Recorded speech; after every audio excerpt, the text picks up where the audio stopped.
예, 반갑습니다. 한 주 지나고 한 주 건너뛰고 보니까 너무 더 반가운 것 같습니다. 우리 옆에 분들하고 한번 인사 나누고 함께 말씀 살펴보겠습니다. 잘 오셨습니다. 사랑합니다. 보고 싶었습니다.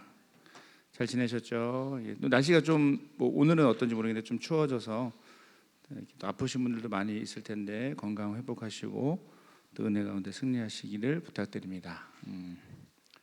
예, 오늘 함께 살펴볼 하나님의 말씀은 야고보서 말씀 계속해서 또 살펴보도록 하겠습니다. 4장 13절에서 5장 6절까지인데요. 이렇게 크게 보면 뭐 또 두 부분으로 나눠지는데 우리 4장 13절부터 17절 한번 읽고 그 다음에 5장 1절부터 6절 읽는데 이렇게 한번 읽어볼게요. 우리 4장 부분은 이쪽에서 한번 읽어주시고 5장 부분은 이쪽에서 한번 읽어주시고 괜찮죠? 예, 싫으세요?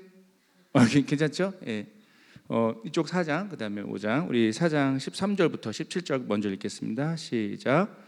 들으라 너희 중에 말하기를 오늘이나 내일이나 우리가 어떤 도시에 가서 거기서 1년을 머물며 장사하여 이익을 보리라 하는 자들아 내일 일을 너희가 알지 못하는도다. 너희 생명이 무엇이냐 너희는 잠깐 보이다가 없어지는 안개니라. 너희가 도리어 말하기를 주의 뜻이면 우리가 살기도 하고 이것이나 저것을 하리라 할 것이거늘 이제도 너희가 허탄한 자랑을 하니 그러한 자랑은 다 악한 것이라.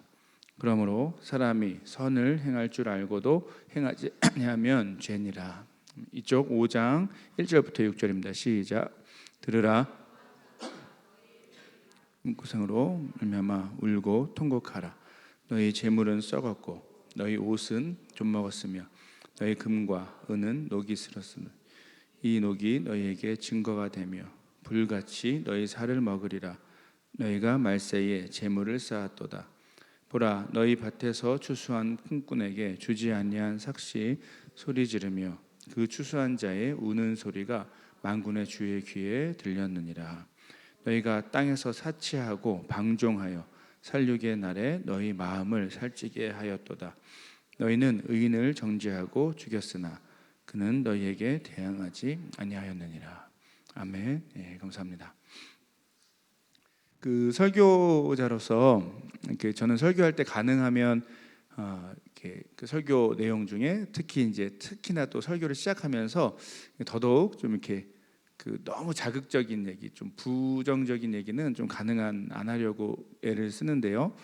하지만 오늘은 이제 본문 내용에 비춰서 연결되는 한 이야기를 나누면서 그 설교를 시작하고자 합니다. 제가 개인적으로 제 인생에서 매우 심각하게 어떤 회의감, 실망감, 인간에 대한 좀 안타까운 마음을 경험했던 어떤 한 순간의 경험입니다. 이제 개인적인 경험 나누면서 설교를 시작하겠습니다. 비교적 최근에 우리 교회 공동체 우리 청년 1, 2부에 오신 분들은 모를 것 같은데 하여튼 5년 이상, 몇 년 이상 우리 공동체에 있었던 청년들은 대체적으로 아는 내용일 것 같아요. 벌써 한 10년이 넘었는데 저는 이제 2012년에 다소 큰 수술을 했습니다. 그 당시에 장모님이 이제 간이 매우 안 좋으셨는데 이제 유일한 회복 방법이 그 생체 간이식이라고 하는데 그 살아있는 간을 이제 이식 수술을 하는 거예요. 근데 이제 그게 당연히 그 기증자가 있어야 되고 그 수술 과정이 있었겠죠. 그 수술 직전 1년 정도를 굉장히 좀 고생을 하셨는데 감사하게 여러 조건이 맞아서 제가 이제 간을 기증할 수 있었고 이제 이식 수술을 했습니다. 이게 이제 오늘 하려고 했던 얘기는 아니고 그 다음 얘기를 하려고 하는 건데요. 그 수술을 하고 병원에서 이제 회복을 해야 되잖아요. 그러니까 입원해서 회복을 할 때의 일이었습니다. 그 수술이 끝나고 며칠 정도 한 2, 3일인가 이렇게 병실이 없어서 한국에는 6인실, 8인실 이렇게 쓰잖아요. 그게 이제 훨씬 더 저렴하니까 이제 그쪽을 써야 되는데 병실이 없어서 그리고 또 이제 초반에는 좀 더 관찰을 해야 되니까 2인 병실에 있었어요. 2인 병실 두 환자가 들어가 있는 병실이었어요. 저 말고 다른 환자 한 명이 더 있었겠죠. 당연히 간 수술을 하고 입원한 병동이니까 병동 전체는 간과 관련된 사람들이 이제 입원해 있었던 겁니다. 그분도 이제 간 때문에 입원하신 거죠. 자, 그런데 이제 며칠 뭐 하여튼 결과적으로 며칠 지내면서 보니까 또 이제 처음부터 좀 보니까 제가 어쩔 수 없이 이제 같이 지내니까 보게 됐는데 이분이 약간 좀 이상했어요. 겉으로 볼 때 그냥 아무 이상이 없어요. 겉으로 볼 때 멀쩡했죠. 저는 막 아파가지고 계속 막 진통제 누르고 막 해롱해롱 하고 있는데 이분은 그냥 멀쩡하게 건강하게 있으시고 그 뭐 이렇게 심심해하시면서 병원 왔다 갔다 하시다가 꼭 이렇게 밥 때가 되면은 병원 밥이 맛이 없다고 옷을 갈아입고 밖에 나가서 식사를 하고 오시고 막 그런 분이었어요. 처음에는 이제 서로 낯선 환경이니까 저 잘 모르기도 하니까 그냥 인사만 하게 됐죠. 그러다가 이제 하루 정도 지나고 나서는 자연스럽게 대화를 하게 되잖아요. 대화가 이어지게 됐습니다.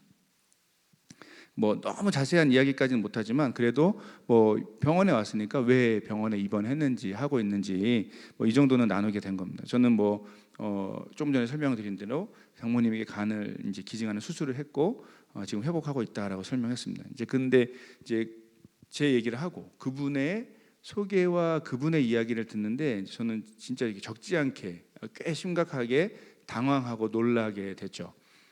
이제 그분이 나는 자기가 이제 왜 지금 입원하고 있는지를 설명하는데 10년이 지났는데 지금도 좀 생생하게 기억이 납니다. 그분은 이제 자기가 젊었을 때부터 사업을 열심히 해서 이렇게 아무래도 사업 비즈니스 하고 막 사람들 만나다 보면은 이렇게 술 담배를 많이 하게 되고 젊을 때부터 술을 하도 많이 먹어서 알코올릭 수준으로 먹다 보니까 이제 간이 망가졌다는 거예요. 그러다가 이제 간경화라고 하는데 좀 어려운 말이죠. 간이 딱딱해지는 현상이 이제 시작되면서 이제 방법이 이식 수술이 제일 좋다, 이식 수술밖에 없다라는 얘기를 또 들으신 거예요.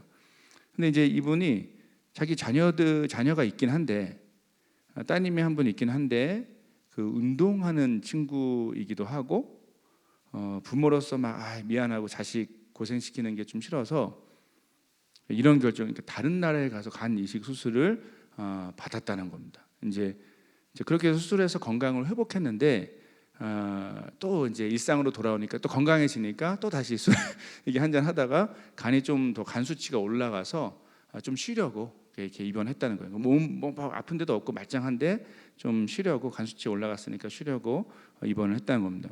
여기까지는 뭐 그냥 그렇구나라고 생각할 수 있죠.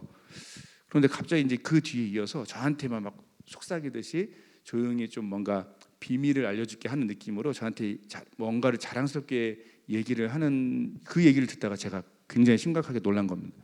그분이 사실 이게 자기는 다른 나라에 가서 간을 100% 이식 받았다, 살아있는 간을 100% 이식 받았다라고 자랑을 하는 거예요. 그 이제 그러면서 이제 이어서 얘기하는 게 자기가 그 건강은 안 좋았지만 좀 돈은 좀 있어서 또 사업도 잘 되고 해서 돈은 좀 있어서 그냥 자식들 고생시키기 싫고 뭐 시간 여유도 있고 해서 다른 나라에 가서 수술을 했는데 100%를 받았다는 겁니다. 그 제가 혼자 그때 느낌은 약간 거들먹거리면서 이게 자랑스럽게 얘기하는 것 같았어요. 뭐 제 편견일 수도 있겠죠. 간을 100% 이식을 받는다? 무슨 뜻인지 이해가 되시면 놀라셔야 됩니다. 이거 안 놀라시면은 이해를 못 하신 거예요. 무슨 말이죠? 간은 이게 신장처럼 두 개가 있는 게 아닙니다. 하나 띄워서 주는 게 아니고 살아있는 사람의 간을 이식할 때는 그 사람의 간에 그러니까 제가 알기로는 지금은 또 뭐 어떻게 기술이 발달돼서 모르겠지만 그때 10년 전만 하더라도 70% 이상을 줄 수가 없어요. 이게 그 기증자의 남는 간이 30% 이상이 돼야 됩니다. 그래서 보통 사후 기증이라고 하죠. 어떤 사람이 사고로 아니면 병 때문에 돌아가셔서 그분이 이게 돌아가시기 전에 합법적으로 기증을 서약해 가지고 돌아가시자마자 바로 이 이식 수술을 하는 경우가 아니면 그거는 사후 기증이고 살아있는 상태의 간은 100%를 받는 것이 말이 안 되는 거죠. 근데 100% 간을 통째로 받았다? 그리고 막 수술 결과도 되게 좋았다라고 막 자랑을 하시는 거예요. 무슨 의미입니까? 누군가가 죽어야 가능한 일입니다. 굉장히 충격적이죠. 이분이 한 말은 누군가가 어쨌든 합법적이지 않은 방식으로 죽임을 당하고 그 간을 자신이 돈의 여유가 있어서 구입해서 자신의 집 뱃속에 그게 들어있다라는 것을 자랑하는 것입니다. 굉장히 좀 충격적이었어요. 저는 이제 개인적으로 그날 하루 종일 마음이 굉장히 어두운 하루를 보냈었던 것 같습니다. 두 가지 생각이 하루 종일 막 떠나지 않았는데, 첫째는 이런 겁니다. 사람들이 이기적으로 자기만을 위해서 살아가는 모습이 이렇게까지 심했구나라는 생각이 들었습니다. 그러니까 영화의 얘기인 줄 알았어요. 그러니까 그 굉장히 영화에서 일어날 만한 그 실제 있을까 싶은 그런 이야기, 뭐 흔히 얘기하는 불법 장기 매매, 뭐 이런 부분들이 있구나. 그렇게까지 하면서 뭔가 이렇게 자신의 생명을 연장하고 건강하고 좀 이렇게 부를 누리고자 하는 마음이, 그 이기적인 마음의 사람들이 이렇게까지 심한 게 있구나라는 생각이 첫 번째 충격이었고요. 두 번째 충격이 더 놀랐는데, 두 번째 충격은 이렇게 사실은 좀 놀랄 만한 일을 하고 오히려 이 사람들은 자기들이 그런 일들까지 할 수 있다, 그 정도의 뭐 돈의 여유가 있다, 그런 힘이 있다라는 것을, 뭐 이렇게 부자라는 것을 자랑스러워하는구나. 이걸, 그리고 제 상식으로는 부끄러워서 얘기하기 좀, 그냥 하더라도 혼자만 할 만한 일들을 처음 본 사람에게, 이름도 모르는 사람에게, 심지어는 자기는 간을 100% 받았지만 옆에서 간을 기증해가지고 간이 배 밖으로 나온 사람을 옆에 두고 그 누워있는 사람에게, 아파하는 사람에게 그것을 자랑으로 말할 수 있는 그 양심이 굉장히 충격적으로 저에게 다가왔다는 거죠. 이거 설교 시작하면서 이런 얘기를 하면은 너무 이렇게 자극적인 얘기라고 느껴져서 전 좀 피하고 싶었는데, 어쨌든 그 기억이 이제까지 남아 있습니다. 자기의 이기적인 삶을 연장하기 위해 누군가가 죽었지만, 그것에 대해서 사실은 그 얘기를 하는 중간에 그 100%의 간을 강제로 기증하게 된 그 사람에 대한 조금의 미안함이나 안타까움도 표현되지 않았습니다. 그저 자신의 부유함, 내가 이만큼 돈이 있고 힘이 있고 그 안정적인 삶을 살고 있다라는 것, 그런 모습을 자랑하는 모습. 자, 그리고 그런 어려운 수술을 하고 나서도, 그런데 좀 좋아지니까 똑같이, 이전과 똑같이 건강 관리도 안 하고 자기 삶을 마음대로 살아가고 술을 편하게 마시면서 다시 간 수치가 올라가는 것을 아무 죄책감이나 아픈 마음 없이 처음 보는 사람에게 얘기하는 그런 모습. 아주 평범해 보이는 한 중년의 아저씨에게서 저는 깊은 인간에 대한, 사람에 대한 실망을 경험했던 기억이 좀 아직까지 남아 있습니다. 여기까지 얘기하면 저는 이제 좀 여러분들 혹시라도 오해할 수 있는데, 그냥 뭐 나와 관계없는 먼 사람의 이야기구나 생각할 수 있죠. 안타깝고 당황스러웠던 제 개인적인 경험이었지만, 그런데 여러분, 놀랍게도 이런 모습의 이런 행동을 하는 것의 깊은 뿌리, 그 깊은 본질을 생각하면 이것이 바로 우리가 살아가는 세상, 특히 하나님이 없이 살아가는 세상의 본래 모습일 것 같습니다. 무슨 의미죠? 이런 뜻입니다. 여러분, 하나님 없이 살아가는 사람들의 삶은 영원하지도 않고 또 진짜 우리에게 만족을 줄 수도 없는 돈과 육체와 부유함, 이것을 항상 최고로 여기고 최고의 가치로 생각하고 그 돈과 부유함을 갖기 위해서, 또 그것을 혹시라도 가졌다면 그것을 막 자랑스럽게 여기며 살 수밖에 없다라는 것이죠. 하나님 없이 살아가는 세상의 본래 모습입니다. 세상의 원리이기도 합니다. 자, 하지만 정말 그런 것이, 돈과 육체와 부유함이 우리 최고의 자랑이 될 수 있을까요? 당연히 그렇지 않습니다. 특히 우리 그리스도인들에게는 더더욱 그렇지 않습니다. 오늘 우리가 함께 말씀을 갖고 살펴볼 내용이 이런 내용입니다. 이 사실에 대해서 우리가 계속해서 살펴보고 있었던 그 야고보서 본문을 통해서 이 단순하고 분명하지만 우리가 쉽게 잊어버리고 심지어는 받아들이려고 하지 않는 이 사실에 대해서 오늘 우리가 함께 읽은 본문이 좀 매우 현실적이면서도 명확한 메시지를 주고 있다는 거죠. 그 한 해를 우리가 이제 마무리하고 새로 시작하는 지난 2주가 있었었고요. 그리고 지난 주일에는 온라인 예배이기도 했지만 외부 강사가 오셔서 우리가 계속 하던 게 잠시 끊겼습니다. 오늘 다시 우리는 그동안 계속 살펴본 이 야고보서의 내용을 이어가려고 합니다. 이제 얼마 남지 않았습니다. 오늘 본문까지 하고 이제 제가 보통 오늘 12번째죠. 12번째인데 다음 주까지 해서 야고보서가 끝나게 됩니다. 13번으로 끝나게 되는데요. 잠시 좀 한 3주 정도 끊겼기 때문에 우리가 이제까지 정리한 이 야고보서의 흐름을 좀 다시 한번 좀 머릿속에 떠올릴 필요가 있습니다. 여러분, 야고보서 전체의 핵심적인 메시지, 가장 중심적인 어떤 흐름이 이 전체 내용을 묶어내고 있는 야고보서의 그 메시지의 중심이 뭐였는지 기억하십니까? 제가 좀 간단하게 설명을 했었는데 기억하십니까?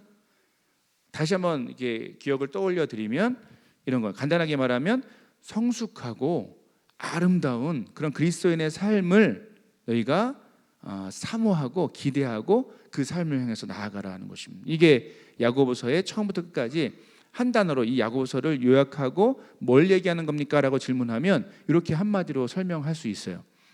자, 그리고 이 큰 주제에 따라서 실제로 우리가 계속 살펴봤지만 야고보서는 아주 현실적이고 그리고 정말 T처럼 이해하시죠? T F 말고 T처럼 정말 이렇게 할 말만 쫙 하는 예리하게 그리고 좀 뼈를 때리는 그리고 그러면서도 참신한 방법으로 우리의 뭔가 이렇게 익숙하게 그냥 이렇게 풀어져 있었던 우리의 마음을 좀 뒤통수를 탁 때리는 모습으로 이 다양한 논리를 펼치면서 조금 전에 설명했던 성숙하고 아름다운 그리스도인의 삶을 사모하고 그 삶을 향해서 나아가라고 야고보서 전체가 얘기를 하고 있었죠. 자, 그 논리를 이 흐름을 이제 거의 마무리하는 상황이니까 제가 간단하게 이렇게 한번 요약을 해봤습니다. 저는 세 가지 키워드, 세 가지 단어로 이 야고보서 전체의 내용을 좀 이렇게 요약하고 싶습니다. 이 세 가지 키워드는 이런 거예요. 첫째는 현실입니다. 현실. 둘째는 지혜. 셋째는 인내입니다. 각각 이 단어가 이런 의미인데요. 먼저 현실이라는 것은 어떤 의미일까요? 현실. 야고보서에서 계속 살펴본 현실은 어떤 모습이었죠? 쉽게 말하면 우리가 살아가는 세상의 모습입니다. 세상의 가치관, 세상의 삶의 방법. 특히 세상에는 하나님의 뜻과 관계없이 그 살도록 만드는 그것이 매력적으로 느끼게 하고 그걸 강력하게 여기게 하는 잘못된 가치관과 삶의 방법이 이 세상에 우리의 현실에 가득하다는 겁니다. 자, 이 속에서 우리가 그리스도인들인데 그리스도인들도 계속해서 세상 속에서 유혹을 받고 도전을 받고 공격을 받기도 한다는 거죠. 현실입니다. 두 번째 키워드는 아까 지혜라고 말씀드렸죠. 지혜란 단어는 무엇을 의미할까요? 여기서 지혜는 조금 전에 설명했던 이 세상의 가치관, 세상의 삶의 방식 이것과 다른 차원의 다른 우리가 이전에 경험하지 못해본 새로운 가치관과 삶의 방식, 정확히 말하면 하나님 나라의 특별한 아름다운 성숙한 탁월한 그런 삶의 가치관 그러면 삶의 방식이라고 할 수 있습니다. 무엇보다 지혜란 말로 표현됐지만 이 지혜를 얻는 길은 뭐였죠? 하나님께서 우리 삶에 기대하신 성숙하고 아름다운 삶의 모습이 실제로 우리 손에 들려진 성경 말씀을 통해서 우리에게 주어졌고 이것을 깨닫게 되는 것을 가리킵니다. 야고보서는 그것을 강조하고 있죠.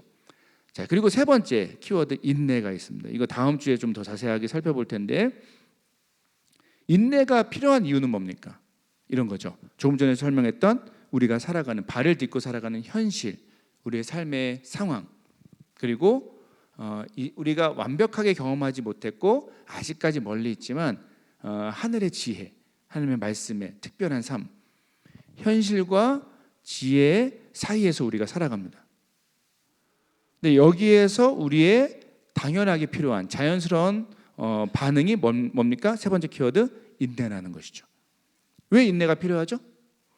바로 현실에서 끊임없이 세상의 유혹과 도전과 공격을 받기 때문에 그래서 쉽게 포기하기 어렵기 때문에 아까 말씀드렸던 지혜의 삶 성숙하고 아름다운 그리스도인의 삶을 우리가 실제로 살아내기가 사실은 쉽지 않다는 거죠.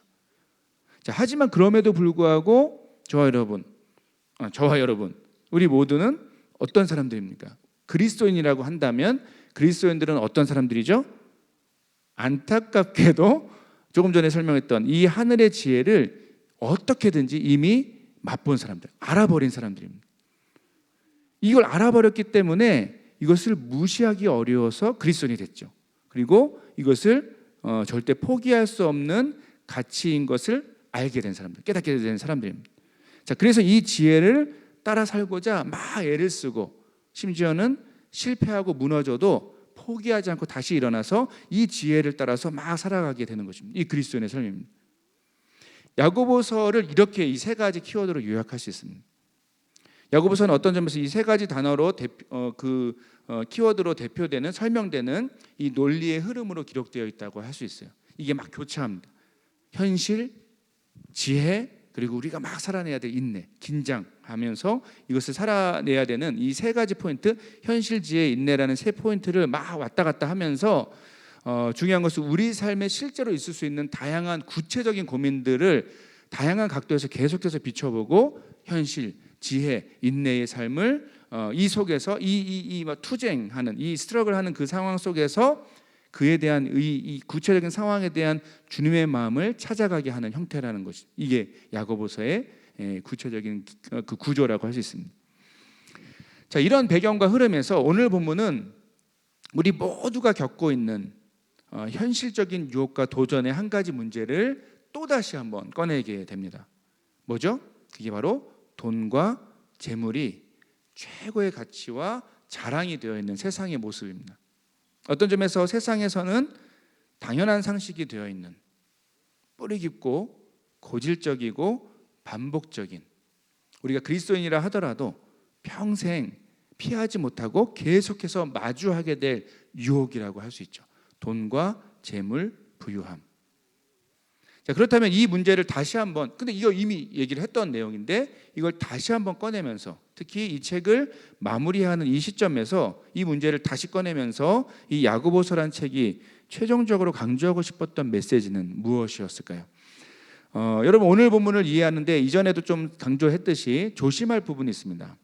오늘 본문은 분명히 그냥 읽으면 부에 대한 것, 부자들에 대한 이야기로 쉽게 이해됩니다.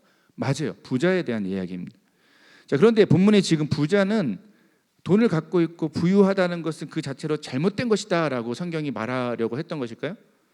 이미 앞부분에서 이거 정리했습니다. 우리 소그룹을 통해서, 우리 설교를 통해서 정리했는데, 야고보서 앞부분에서 이미 정리한 것처럼 성경은 부자라고 해서 무조건 잘못이다 라고 전혀 말하지 않습니다. 그리고 그 기회 되는 대로 좀 잘 살펴보면 성경은 실제로 우리가 지금 현재 자본주의 사회를 살아가는 우리가 충분히 건강하게 그리스도인으로 살아갈 수 있도록 이 경제의 흐름이나 경제의 논리를 상당 부분 이렇게 인정을 합니다. 부에 대한 것도 충분히 인정을 하고 있습니다. 그거 자체로 잘못됐다고 얘기하잖아요.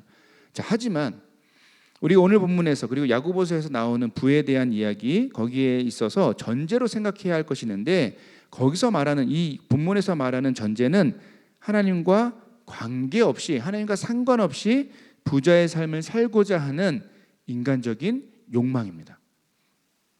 흥미로운 것은 하나님과 관계없이 상관없이 부자의 삶을 살고자 하는 대표적인 두 가지 실제적인 모습이 오늘 본문에는 아주 구체적인 예화로 두 가지로 소개되어 있다는 것이죠. 한 가지는 우리 4장에서 봤던 내용이 그건데, 한 가지는 하나님 없이, 하나님과 상관없이 자기 계획대로 성공을 꿈꾸는 삶입니다.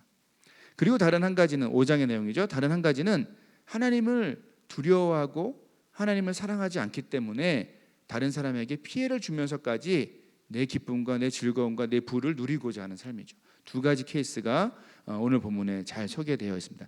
자, 먼저 하나님 없이 자기 계획대로 성공을 꿈꾸는 삶에 대해서 본문 4장에서 잘 소개되고 있는데 다시 한번 읽어볼게요. 근데 이번에는 표준 세번역 성경으로 한번 읽어보겠습니다. 준비되실 텐데요. 한번 같이 읽어볼게요. 시작. 오늘이나 1년 동안 거기에서 지내며 장사하여 돈을 벌겠다 하는 사람들이여, 잘 들으십시오. 여러분은 내일 일을 알지 못합니다. 여러분의 생명이 무엇입니까? 여러분은 잠깐 나타났다가 사라져버리는 안개에 지나지 않습니다. 도리어 여러분은 이렇게 말해야 할 것입니다. 주께서 원하시면 우리가 살 것이고 또 이런 일이나 저런 일을 할 것이다. 그런데 여러분은 지금 우쭐대면서 자랑하고 있습니다. 이와 같은 자랑은 다 악한 것입니다. 그러므로 사람이 선한 일을 할 줄 알면서도 하지 않으면 그것이 그에게 죄가 됩니다.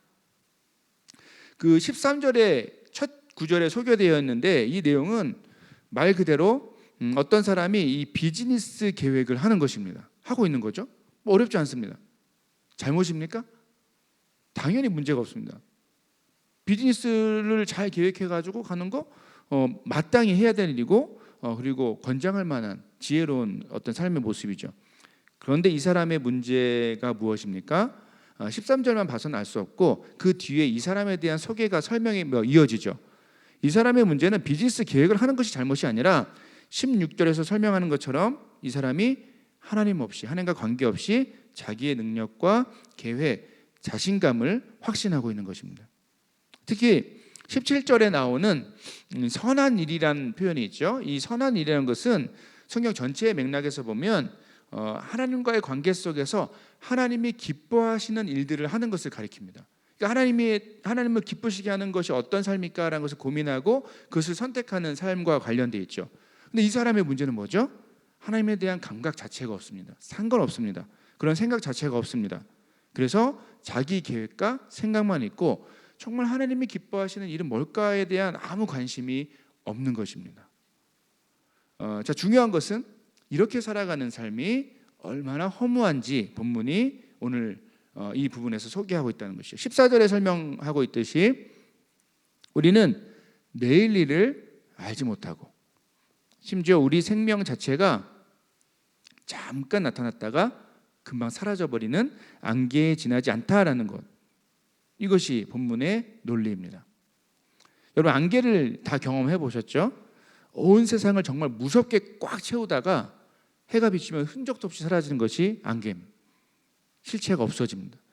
있다 없으니까 있었는데 없어졌어요. 어느 순간 있다 없으니까 그 예전에 유행했던 노래죠. 이렇게 할 거예요. 노력하는 모습을 좀 가상하게 여기면서 이해를 못한 건가? 저 같으면 막 뒤집어져서 이렇게 했을 것 같은데 있다 없으니까 이게 우리의 육체와 재물이라는 것이죠. 온 세상을 꽉 채우다가 해가 비치면 그냥 흔적도 없이 사라집니다. 마찬가지로 여러분 우리 삶 자체가 정말 그렇습니다. 착각하시면 안 돼요. 자신하시면 안 돼요. 우리 삶 자체가 그렇습니다. 우리의 존재 자체가 그렇습니다. 우리가 이룬 모든 것, 우리의 생명과 우리의 육체와 심지어 우리가 이룬 업적 모든 것이 한 세대만 지나면 아니 몇 년만 지나도 기억조차 사라지는 것.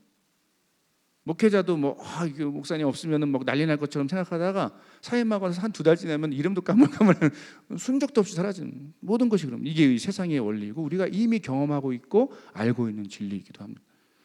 안개처럼 사라지는 것. 자, 그런데 이렇게 사실은 어떻게 전도서의 내용과 연결되죠? 이렇게 좀 어느 순간 그냥 다 사라질 수밖에 없는 영원하지 못한 그런 것. 자, 그런 의미에서 이런 우리의 삶에 대한 올바른 지혜가 있으면 영원히 변치 않고 우리의 삶을 주목하시는 하나님 안에서 살 수 있다는 것. 그 안에서 우리의 삶이 우리가 하는 모든 일이 해석되고 이해되기 시작할 때 그때 우리 인생이 진짜 가장 의미가 있다라는 것이 성경의 진리이고 성경의 선포입니다. 그러니까 정신 차리라는 것입니다. 착각하지 말라는 것이죠. 자신하지 말고 혼자 확신하지 마라.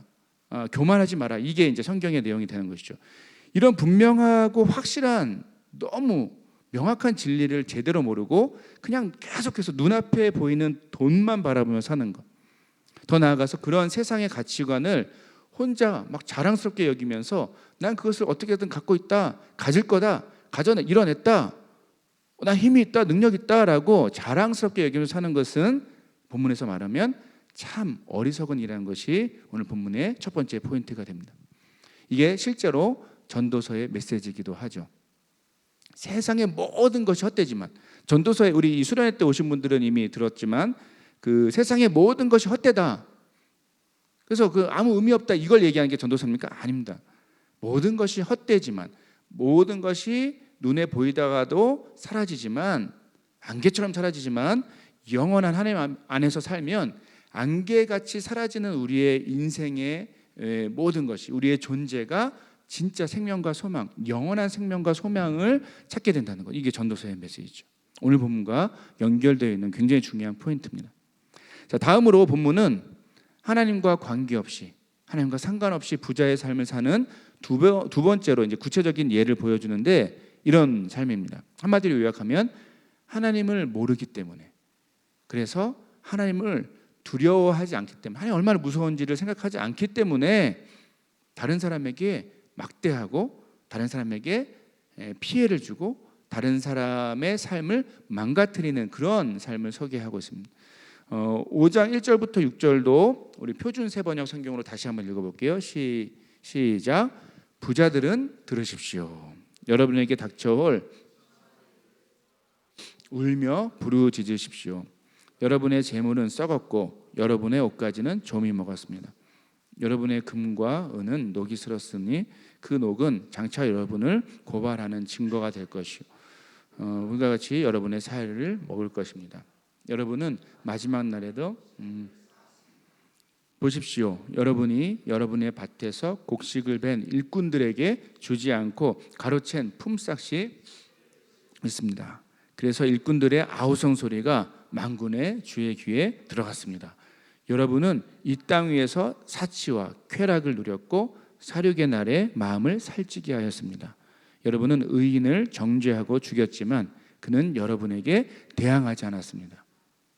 우리가 잊을만 하면 뉴스에 나오는 사건이 있죠. 한국 뉴스에 자주 나오는 그 재벌이나 부자들의 갑질입니다. 그 중에서도 특히 가장 안 좋은 경우가 이런 거예요. 자신의 기업을 위해서 어떤 의미에서 자기의 비즈니스를 위해서 열심히 일한 직원들이 있는데 그 직원들에게 제때 정확하게 돈을 주지 않고 떼어먹는 것입니다. 자, 그런데 그렇게 하는 사람들이 막 핑계대고 안 주는 사람들 치고 정말 어려운 경우가 보기 어렵죠. 5절에서 예리하게 고발하고 있습니다. 조금 전에 읽었던 5절에서 정말 이렇게 탁월하게 고발하듯이 자, 그렇게 떼먹은, 진짜 어려워서 그런 게 아니고 그렇게 떼먹은 직원들의 돈으로 이 땅 위에서 사치와 쾌락을 누렸다라고 성경은 고발하고 있습니다. 다시 한번 강조하지만 성경은 부자 자체가 잘못되었다라고 말하지 않습니다.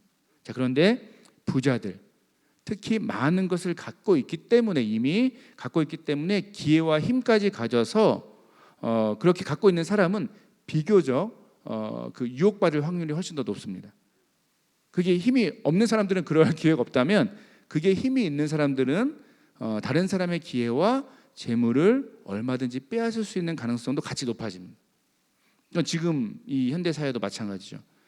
자, 그래서 모두가 그렇지 않을 수도 있지만 하나님을 아는 지식이 없는 부자는, 하나님을 두려워하지 않는 부자는 다른 사람들에게 피해를 주는 형편없는 이상한 삶을 살 가능성이 비교적 높아질 수 있다는 것이죠. 오해가 없어야 합니다. 지금 뭐 저는 기독교인 재벌은 괜찮다, 기독교인 부자는 괜찮다, 이걸 말하는 게 아니죠. 전제는 뭡니까? 종교를 얘기하는 것이 아니고 하나님을 정말 두려워하는 사람인가, 공평과 정의의 하나님을 아는 사람인가, 그렇지 않은가입니다. 분명한 것은 하나님을 제대로 알고 하나님이 어떤 분이신지 알고 하나님의 성품을 경험한 사람이라면, 그 하나님이 얼마나 공평하고 신실하신지를 아는 사람이라면 조금 전에 설명한 것처럼 자신의 부를 갖고, 내가 갖고 있는 힘과 권력을 갖고 다른 사람의 기회와 재물을 뺏어서, 그런데 그렇게 해서 자신의 사치와 자신의 쾌락을 누리는 삶을 하나님을 안다면 그렇게 살 수 없다는 것이죠. 뭐 다른 얘기긴 하지만 저는 이게 이 본문하고는 좀 거리가 있는 얘기지만, 제가 지금 청년들에게 이제 설교할 날도 얼마 남지 않아서 굳이 얘기를 한다면, 저는 이제 5년 뒤 10년 뒤, 어제도 셀 성김이 모임 때도 얘기했던 건데, 우리 청년들을 이제 결국에는 우리 동역자로서 계속 언젠간 또 볼 수 있고 만나게 되잖아요. 5년 뒤 10년 뒤 20년 뒤에 여러분의 모습을 봤을 때 뭐 이렇게 하나님의 은혜를 핑계로, 하나님의 이름을 핑계로 내가 대단한 복을 받고 대단한 부자가 되고 내가 이렇게 안정적인 삶을 삽니다라는 것을 자랑하는 청년들이 별로 없었으면 좋겠어요. 그때는 뭐 중년이 되고 노년이 됐을 수 있겠는데, 그런 거 자랑하면서 거들먹거리는 모습을 보지 않기를 바랍니다. 이게 가난하게 살라, 이게 계속 찌질하게 힘들게 살아, 이런 얘기가 아닙니다. 여러분, 전 모두가 다 부자가 되기를 바라는 게 제 마음이긴 한데, 부자의 삶을 살 수도 있고 아닐 수도 있는데, 그런 것을 자랑스럽게 여기면서 그런 것을 거들먹거리면서 말하는 삶을 살지 않기를 바라고요. 그런 실제적인 삶의 모습은 더 구체적으로 말씀드릴게요. 나중에 여러분 5년 뒤, 지금도 뭐 큰 돈 버는 분들도 있겠지만 5년 뒤, 10년 뒤, 20년 뒤에 계속해서 큰 돈을 벌고 부자가 되었을 때, 특히 교회에 오거나 사회에서도 사람들이 지나가다가 헉 하면서 이렇게 막 자꾸 쳐다보게 하는 그런 삶을 살지 마세요. 대표적으로 뭐 이렇게 아당당당 뭐 이렇게 교회 주차장에 아당당당 뭐 슈퍼카 같은 거 몰고 이해를 못 하셨거나 아당당당당 이렇게 저 처음에 되게 시끄러워 가지고 저 사람들은 왜 이렇게 시끄러운 차를 타고 다니까 비싸게 주고 했더니 보라는 거예요. 이게 소음기 달면 괜찮은데 아당당당 하면서 막 왕 이렇게 지나가는 거는 좀 봐달라 이거죠. 저는 5년 뒤, 10년 뒤에, 20년 뒤에 여러분 혹시 만날 때 아당당당 거리면서 오는 청년들 보지 않기를 좀 바라고요. 그거 어디서 샀어? 이게 명품인데, 이렇게 하면서 이렇게 그런 모습으로 이렇게 교회에서 자신의 존재감을 막 자랑스럽게 드러내고자 하는 삶을 살지를 않기를 바랍니다. 그렇게 뭐 나중에 그런 모습 좀 보이지 않으셨으면 좋겠어요. 그럴 사람 없다고 생각하는데,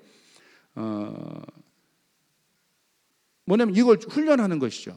자신의 부를 자랑스러워하고 그 부를 이렇게 특권으로 알고 나의 힘과 권력으로 알고, 그래서 그것을 사람들에게 보이고자 하는 그런 마음으로 살아가다 보면 쉽게 우리도 모르게 이 세상의 가치관과 삶의 방식을 이렇게 나의 것으로 삼게 될 수 있습니다.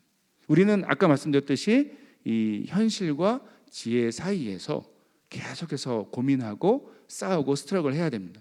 그런데 이 고민을 줄이는 굉장히 탁월한 좋은 방법이 있어요. 그게 뭐냐면 현실과 지혜를 하나로 묶어버리면 됩니다. 막 양쪽을 가운데서 막 끌어올려서 끌어당겨서 이 현실에 적절하게 하나님의 복을 받으며 살아가는 것이 지혜다라고 얘기하기 시작하면 우린 고민할 필요도 없고 싸울 필요도 없습니다. 그냥 계속해서 세상의 가치관을 하나님의 메시지로 생각하면서 살면 되는 것이죠. 근데 그렇게 살지 않기를 바랍니다. 자, 그렇다면 오늘 본문, 특히 야고보서를 거의 마무리하는 오늘 위치의 본문에서 또다시 이 부유함에 대한 이야기를 꺼내고 그에 대한 구체적인 예를 왜 본문은 다시 들고 있을까요? 그것은 이 문제가 저는 이렇게 한번 해석해 봤습니다. 어떤 점에서 성숙하고 아름다운 그리스도인의 삶을 가로막는 가장 결정적이고 또 끈질기고 강력한 어려움이 될 수 있기 때문이라고 생각해 봤습니다. 그리고 조금 전에 설명한 야고보서의 중요한 세 가지 주제들 가운데 두 가지를 보여주는 것이죠. 우리가 마주하는 현실과 우리 삶을 가장 의미 있게 하는 지혜의 굉장히 먼 거리를 드러내는 것입니다. 실제로 다음 주에 살펴볼 야고보서의 마지막 주제가 인내인 것을 보면, 우리 안에 있는 거룩함의 싸움인 것을 보면, 오늘 본문 그리고 다음 주일의 본문 이 내용들은 야고보서에 이제까지 함께 계속 얘기했던 핵심 메시지를 완벽하게 마무리하고 정리하는 기능을 한다고 볼 수 있습니다. 이해되시죠? 여러분, 안타깝게도 모두라고, 이 자리에 계신 모두가 그렇습니다라고 얘기한 것은 과한 것 같고요. 모두가 그렇지 않을 수 있지만 저를 포함해서 아주 많은 사람이, 저를 포함해서 우리 대부분의 사람이 부유함에 대한 갈망과 열망을 갖고 살아갑니다. 그럴 수밖에 없습니다. 자, 하지만 그에 비해서 영원한 의미가 되시는 하나님에 대한 지혜는 우리가 부유함과 돈에 대한 성공에 대한 갈망을 하는 것보다 훨씬 더 하나님에 대한 갈망이 부족합니다. 그렇죠? 아니, 거의 갈망하지 않고 살아갑니다. 하나님을 갈망하다 보면, 이 지혜를 갈망하다 보면 우리는 알거든요. 내 삶이 굉장히 피곤해지고 고민할 것도 많아지고 싸워야 되고 이렇게 포기할 것도 많아지니까. 하나님을 갈망하지 않으려고 하기 때문에 성경이 지적하는 부분이 정확히 이 지점입니다. 하나님을 갈망하지 않기 때문에 우리 삶이 결국에는 별 의미 없게 되고 또한 우리의 삶이 다른 이들에게 피해를 주는 삶을 우리도 모르게 추구하면서 살 수 있다는 것입니다. 다시 설교 처음에 나눴던 제가 경험한 실망스러운 이야기로 돌아가 보겠습니다. 제가 그 당시에 가장 강력하게 놀랐던 한 가지 포인트는 이렇게 표현할 수 있는데요. 악의 평범성입니다. 철학적 표현 같습니다.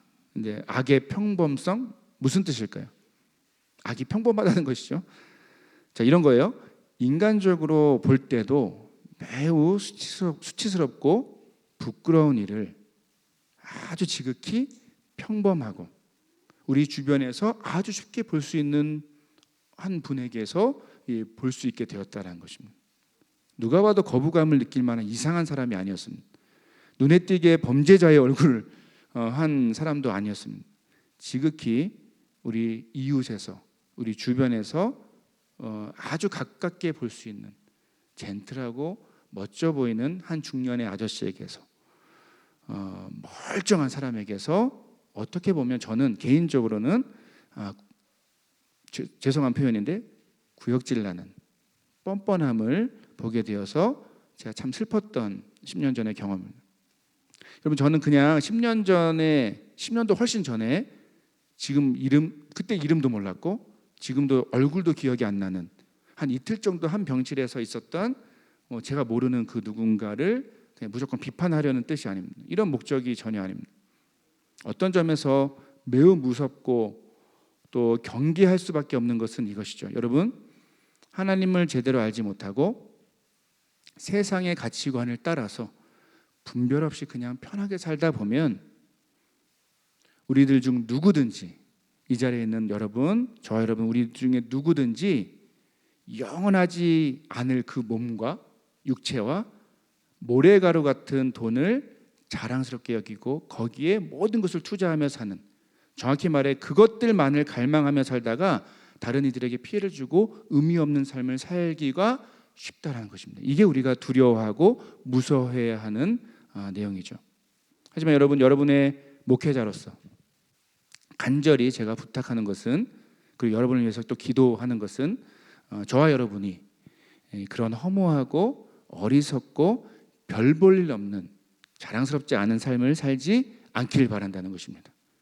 짧은 인생에서 결국 대부분 100년도 못 채울 그런 육체, 아무리 많이 벌고 막 쌓아넣어도 다 쓰지도 못할 그 돈만 막 바라보면서 살아가는 어리석은 인생이, 허무한 인생이 있다 없어지는 그런 인생이 되지 않기를 바랍니다. 그런 삶이 되지 않기 위해서 필요한 것이 뭘까요? 우리가 말씀을 통해서 기억하고 마음에 새겨야 하는 것은 하나님을 아는 지식입니다. 하나님의 성품, 하나님이 어떤 일을 하시고 하나님이 기뻐하시는 일이 뭘지를 계속해서 고민하고 말씀을 통해서 배워가는 것이죠. 하나님과 함께, 제가 좋아하는 표현이 이런 것인데, 하나님과 함께 나의 삶, 이 세상을 새롭게 해석하는 노력이 필요합니다. 그리고 하나님께서 우리 각자에게 맡기신, 우리 공동체에게 맡기신 선한 일을, 그분의 기뻐하시는 일을 힘쓰며 사는 것이죠. 이것을 청년 때부터 훈련해야 됩니다. 그 선한 일은 서로 다 다를 수 있습니다. 하지만 하나님이 탁월한 방식으로 여러분 한 사람 한 사람을 여러분의 삶을 이끄셔서 그분의 뜻을 이루시는 그 선한 일을 찾고 그것에 우리의 삶을 그 하나님의 선한 일을 발견하고 거기에 우리의 삶을 드릴 때, 그때 우리의 영원하지 못한 육체와 우리가 쥐고 있는 돈과 재물이 진짜 의미와 진짜 참된 길을 찾게 된다는 것, 오늘 말씀을 통해 다시 한번 마음에 새기시기를 간절히 부탁합니다. 말씀을 맺겠습니다. 여러분, 영원하지 못한 세상의 것들을 최고로 여기며 살다가 결국 허무한 인생을 살지 않기를 바랍니다. 대신 영원하신 하나님을 알기 때문에 누릴 수 있는 놀라운 지혜와 풍성한 하나님 나라 백성의 삶을 살아가는 저 여러분 되길 간절히 기대합니다. 오늘 말씀을 따라 세상의 가치관과 삶의 방식이 아닌 하나님을 소유한, 하나님을 붙들고 있는 특별한 삶의 길을 따르겠다고 다시 한번 결단하는 저 여러분에게 하나님께서 함께 하실 줄로 믿습니다. 같이 찬양하고 기도하겠습니다.